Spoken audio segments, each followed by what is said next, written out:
अगली मौत किसकी। संजीव अपने दोस्तों राघव और प्रतीक के साथ बियर बार में बैठकर बियर पी रहा था। संजीव आज बहुत खुश लग रहा था। अरे यार, आज की पार्टी में तो मजा आ गया। तुम दोनों दोस्तों के साथ तो मेरी जिंदगी इतनी अच्छी है कि क्या बताओ कितनी अच्छी है। अरे भाई, अब दोस्ती की है तो जीना मरना सब साथ में। हाँ अरे अरे यार सुनो, जल्दी से एक बियर और ऑर्डर करते हैं ना, एक आखिरी, और उसके बाद ये जश्न यहीं खत्म हो जाएगा।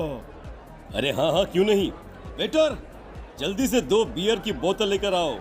आज मेरे दोस्तों को जश्न मनाना है, क्यों? इतने में वहां पर एक बहुत सुंदर लड़की छोटे छोटे कपड़े पहनकर हाथ में बियर की बोतल लेकर उसके पास आती है। ये लीजिए, आपने बियर ऑर्डर की थी ना, मैं लेकर आ गई। क्या बात है यार, इस बार की वेटर तो बड़ी सुंदर है। अब बियर लेकर आई हो तो अपने हाथों से ही पिला दो ना। हाँ हाँ, क्यों नहीं, जैसा आप बोलोगे मैं वैसा ही करूँगी। क्या बात है यार, अब तो लगता है रोज यहीं आना पड़ेगा। उसके बाद वो लड़की उन तीनों को बियर सर्व कर देती है। पार्टी करने के बाद वो तीनों अपने अपने घर जाते हैं।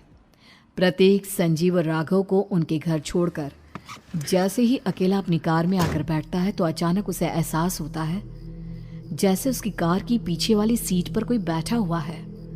वो तुरंत पीछे मुड़कर देखता है। तुम यहाँ क्या कर रही हो? और तुम मेरी कार में कब आई? अरे तुम तो बार में वेटर थी ना।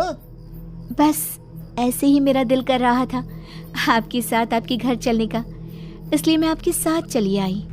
अरे लेकिन तुम मेरी कार में आई कब? अभी कुछ देर पहले तो यहाँ पर मेरे दोस्त बैठे हुए थे। प्रतीक के इतना बोलते ही उस लड़के का चेहरा खतरनाक तरीके से बदल जाता है। उसकी आंखें पत्थर की तरह सफेद और पूरे शरीर पर नीली नीली नसें उभर आती है। गाड़ी चलाओ, पूरी स्पीड में चलाओ, और अगर तुमने गाड़ी रोकने की कोशिश भी की तो मुझसे बुरा कोई नहीं होगा। डर की वजह से प्रतीक के पसीने छूटने लगते हैं। उसका शरीर बुरी तरह से कांप रहा था। प्रतीक बिना कुछ सोचे समझे कार को फुल स्पीड से चलाना शुरू करता है। चलते चलते वो शहर से दूर एक पहाड़ी पर पहुंच जाता है और सामने अब सिर्फ पहाड़ी का किनारा दिख रहा है, जिसे देख प्रतीक घबराकर अचानक से कार को ब्रेक लगाता है। देखो देखो देखो देखो, मुझे छोड़ दो मुझे। अगर मैंने गाड़ी जरा सी भी आगे बढ़ाई तो हम दोनों नीचे गिरकर मर जाएंगे। ये तो तुम्हें पहले सोचना चाहिए था ना। अब कुछ नहीं हो सकता।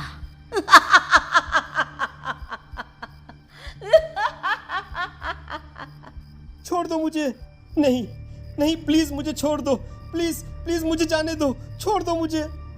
गाड़ी आगे बढ़ाओ। और तभी अचानक से बिना प्रतीक के स्टार्ट किए उनकी कार आगे बढ़ती है और गहरी खाई में गिर जाती है। उसके चीखने की आवाज एक चारों तरफ सुनाई देती है।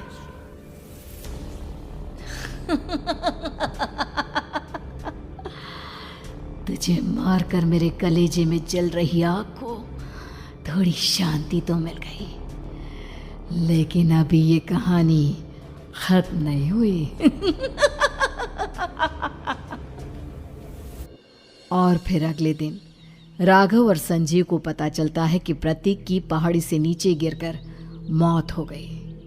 अरे कल रात की तो बात है यार, हम सब बैठकर पार्टी कर रहे थे, लेकिन मेरी एक बात समझ में नहीं आ रही। राघव शहर से इतना बाहर उस पहाड़ी पर इतनी रात को क्या करने गया था? अरे यार, वही सोचकर तो मैं भी परेशान हूँ। हम दोनों को छोड़ने के बाद तो वो सीधा अपने घर जाने वाला था, और वो आत्महत्या क्यों करेगा भाई? कल रात तक वो कितना खुश था, हमारे साथ सेलिब्रेट कर रहा था। हाँ, लेकिन पुलिस ने तो यही कहा है कि प्रतीक ने अपनी कार को जानबूझकर पहाड़ी से नीचे गिरा दिया और आत्महत्या कर ली। अरे यार संजीव, मेरी तो कुछ भी समझ में नहीं आ रहा है। चल ठीक है, अब मैं अपने घर जाता हूँ। ओके। बाय। राघव अपने घर में अकेला था। दोपहर का वक्त था। तभी दरवाजे की घंटी बजी। कौन है? अरे 1 मिनट रुको, अभी आता हूँ। राघव ने जैसे ही दरवाजा खोला उसने देखा कि सामने एक बहुत खूबसूरत लड़की खड़ी हुई है। कौन है आप और यहाँ किससे मिलने आई हैं? देखिए ना, बाहर बारिश शुरू हो गई थी, मेरी गाड़ी खराब हो गई है। आपका घर नजर आया तो सोचा कुछ हेल्प ले लेती हूँ। क्यों नहीं, आइए ना, आइए आइए। मेरे कपड़े पूरे भीग चुके हैं, क्या आपके पास टॉवल मिलेगा प्लीज? राघव अपने बाथरूम से एक टॉवल लाकर उस लड़की को देता है। थैंक यू सो मच, अब मैं चलती हूँ। अरे इतनी क्या जल्दी है? आप चाहे तो बारिश रुकने तक यहाँ पर रुक सकती हैं। हाँ।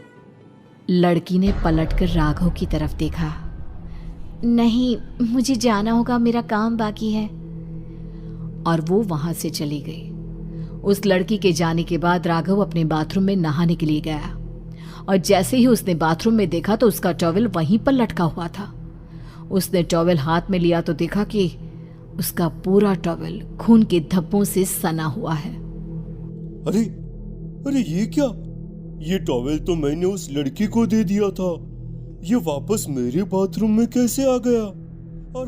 और इस पर ये खून के धब्बे कहां से आ गए? राघव ने आईने में देखा तो उसकी गर्दन पर एक बड़ा सा चाकू का कट लगा हुआ था जिससे खून बह रहा था, जिसे देख राघव के होश उड़ गए। हाँ, अरे ये क्या? मेरी गर्दन इतनी ज्यादा कटी हुई है और मुझे दर्द भी नहीं हो रहा है। ये क्या हो रहा है मेरे साथ?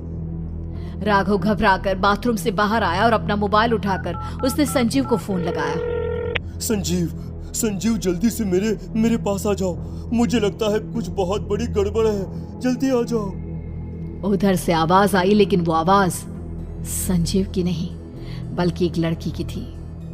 कुछ अजीब नहीं हुआ है, बस तुम्हारी मौत तुमसे मिलने आई थी और तुम्हें मारकर चली गई। अब तुम इस दुनिया का हिस्सा नहीं हो राघव, इसलिए तुम्हें अपनी गर्दन के कटने का दर्द भी महसूस नहीं हो रहा। नहीं, ऐसा नहीं हो सकता, ऐसा नहीं हो सकता। कौन हो तुम? तुम्हारी मौत। अब संजीव के पास खबर पहुंचती है कि राघव ने अपने ही घर में चाकू से गर्दन काटकर आत्महत्या कर ली। ये सुनने के बाद संजीव के होश उड़ गए। वो पसीने से तरबतर हो गया और एक अनजाना डर अब उसके दिल को सताने लगा। संजीव के साथ ही उसका एक छोटा भाई राजीव भी रहा करता था। अपने भाई को इस तरह परेशान देखकर राजीव उसके पास आया। अरे भैया, क्या हुआ भैया? आप इतने घबराए हुए क्यों लग रहे हैं? प्रतीक और राघव की मौत, मेरा मतलब मेरी कुछ समझ में नहीं आ रहा भाई। अचानक से मेरे दोनों दोस्तों ने आत्महत्या क्यों कर ली? अरे वो तो मेरी भी समझ में नहीं आ रहा है भैया। हाँ, हो सकता है कि कोई परेशानी होगी और इसीलिए उन्होंने ऐसा किया होगा। हाँ, लेकिन दोनों की जिंदगी में एक साथ परेशानी और दोनों का इतनी खतरनाक तरीके से आत्महत्या करना, कहीं ऐसा तो नहीं मैं भी मर जाऊंगा? अरे आप ऐसी बातें क्यों कर रहे हैं भैया? वैसे ही मैं इतना परेशान हूँ। जब से अंजलि ने मेरा साथ छोड़ा है तब से सब कुछ बहुत अजीब सा हो गया है।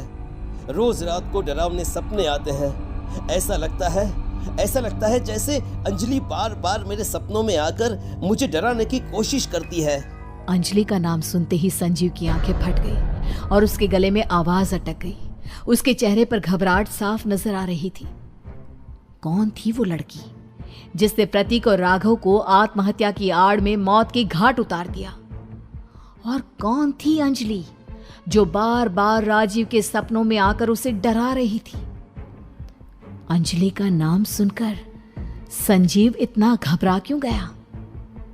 इन सवालों के जवाब जानने के लिए देखिए इस खतरनाक कहानी का अगला भाग।